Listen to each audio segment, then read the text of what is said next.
Have you ever wished your life could change? Maybe you've made big plans before. You promised yourself that you would wake up early, exercise every day, read more books, learn English, save more money. But after a few days, you stopped. Many people believe that life changes because of one big decision. But sometimes, a better life begins with one very small habit. This is the story of a young man whose entire future changed because he decided to spend just 5 minutes differently each day. My name is Ethan Brooks. I am 24 years old. A few years ago, my life felt completely ordinary. I worked in a small grocery store in my hometown. Every morning, I woke up late. I rushed to work. I came home tired. Then I spent hours watching videos on my phone. Before I knew it, another day had disappeared. At the end of every week, I told myself, next Monday will be different. But Monday always looked exactly like the week before. One evening, I looked in the mirror. I hardly recognized myself. I wasn't unhappy, but I wasn't growing. I felt like my life was standing still. The next day, during my lunch break, I sat alone in a nearby park. An elderly man sat beside me. He carried a notebook filled with handwritten pages.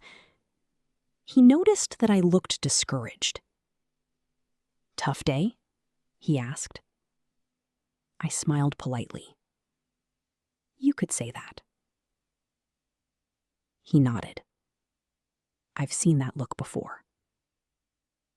"What look?" "The look of someone waiting for life to change." His words surprised me. I laughed. "Maybe you're right." He closed his notebook. "Tell me something. If I gave you 1 extra hour every day, what would you do with it?" I thought for a moment.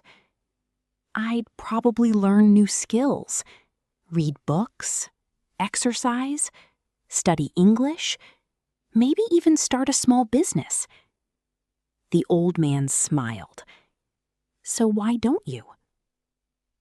"I don't have enough time." He chuckled softly. "Everyone says that." Then he took out a pen.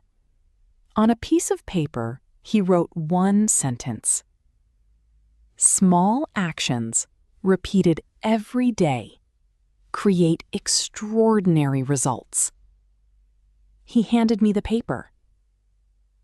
"I don't understand." He asked, "Can you give 5 minutes to your future every day?" "Only 5?" "Yes. Anyone can find 5 minutes." I nodded slowly. "Then start there." Before leaving, he said one final thing. "Don't try to change your whole life tomorrow. Just win the next 5 minutes." That evening, I couldn't stop thinking about his words. When I arrived home, I reached for my phone as usual. Then I remembered the note. Instead of opening social media, I picked up an old English book I had bought months earlier. I read for 5 minutes. Only 5. Then I stopped. The next day, I did it again. 5 minutes. On the third day, 5 minutes became 10. After 1 week, reading felt natural. It no longer felt like work. A month later, I had finished my first English book. It wasn't easy. I looked up many words. I reread many pages. But I finished it. For the first time in years, I felt proud of myself. My coworkers noticed something. "You seem happier lately," one of them said. "What changed?" I smiled. Nothing big. I just stopped wasting 5 minutes. They laughed, but I wasn't joking. Soon, I added another small habit. Every morning, I woke up 15 minutes earlier. Instead of checking my phone, I wrote 3 goals for the day. They were simple. Learn 5 new English words. Help 1 customer with a smile. Read another chapter. Every evening, I checked my list. Some days, I completed everything. Some days I didn't. But I never stopped trying. Slowly, my confidence began to grow. One afternoon, my manager called me into his office. "I've noticed something." I felt nervous. Am I in trouble? He smiled. "No. You've become one of our most reliable employees. You arrive on time. You help everyone. Customers often mention your kindness." Then, he surprised me. "I'd like to promote you to team leader." I couldn't believe it. Just a few months earlier, I had been wasting hours every day. Now, people were beginning to trust me with more responsibility. That evening, I walked through the same park where I had met the old man. I looked around, but he wasn't there. I sat on the same bench. I quietly whispered, "Thank you." I didn't even know his name, but one short conversation had changed the direction of my life. As I stood to leave, I noticed something carved into the wooden bench. It read, "Great lives are built one small habit at a time." I smiled, but I had no idea. The greatest test of my new habits was about to begin. The following Monday started like every other day. I woke up early, I made my bed, I read 1 page from my English book. I wrote my 3 goals in my notebook. Everything felt normal. As I walked into the grocery store, my manager called me into his office. His smile was gone. He looked worried. "Ethan, please sit down." My heart began to race. "What happened?" He took a deep breath. "Our company is making big changes. We have to reduce the number of employees." I felt a knot in my stomach. Then he quietly said, "I'm sorry. Today is your last day." For a moment, I couldn't speak. Just a few weeks earlier, I had been promoted. Now, I was losing my job. I packed my things into a small box. As I walked home, dark clouds filled the sky. Soon, it began to rain. The cold wind matched the way I felt inside. When I reached my apartment, I sat on the sofa. My phone was in my hand. I wanted to forget everything. I wanted to spend the whole night watching videos. "I deserve a break," I whispered. Then I looked at my notebook on the table. Inside, I had written the same sentence every morning. Small actions repeated every day create extraordinary results. I closed my eyes. If I give up today, then my habits were never real. I stood up. Instead of wasting the evening, I opened my laptop. I updated my resume. I searched for new jobs. I sent 5 applications before going to bed. The next morning, I followed my routine again. Wake up early. Read 10 pages. Exercise for 15 minutes. Study English. Apply for more jobs. Some days, I received no replies. Other days, I received rejection emails. One company wrote, "We have chosen another candidate." Another said, "You do not have enough experience." Each rejection hurt, but every morning I reminded myself, I cannot control the answer. I can only control my effort. Weeks passed. My savings became smaller. I worried about paying my rent. One afternoon, while studying English at the public library, I noticed a young woman sitting across from me. She smiled politely. "I've seen you here almost every day." I smiled back. "I guess I spend a lot of time here." She introduced herself. "My name is Sophia. I'm preparing for a nursing exam. What about you?" "I'm looking for work and trying to improve my English." She nodded. "That's a good use of your time." From that day on, we often studied together. Whenever I wanted to quit, Sophia encouraged me. "You've already come this far. Don't stop now." Sometimes I helped her with mathematics. Sometimes she helped me with English pronunciation. Without realizing it, we made each other stronger. One afternoon, Sophia handed me a newspaper. "Look at this." A large technology company was hiring customer support specialists. One requirement caught my attention. Applicants must communicate confidently in English. A few months earlier, I would have ignored the advertisement. Now, I decided to apply. The interview was scheduled for the following Friday. As the day approached, I became nervous. What if my English isn't good enough? Sophia smiled. "Remember when you couldn't finish one chapter? Now you're reading entire books. You've already grown." The night before the interview, I couldn't sleep. I kept imagining every possible mistake. Then I opened my notebook. The first page still held the sentence the old man had written. "Win the next 5 minutes." I smiled. Instead of worrying about tomorrow, I spent 5 minutes practicing introductions, 5 minutes reviewing common interview questions, 5 minutes speaking English aloud.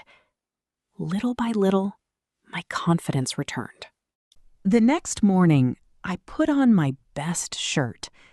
I took a deep breath before entering the office building. The waiting room was full of candidates. Some looked older, some had more experience, some spoke English fluently. For a moment, I felt small. Then I remembered something my father used to say. Never compare your beginning to someone else's middle. I smiled quietly. When the receptionist called my name, I stood up. My heart was beating fast. I walked toward the interview room. I gently knocked on the door. A voice from inside said, "Please come in."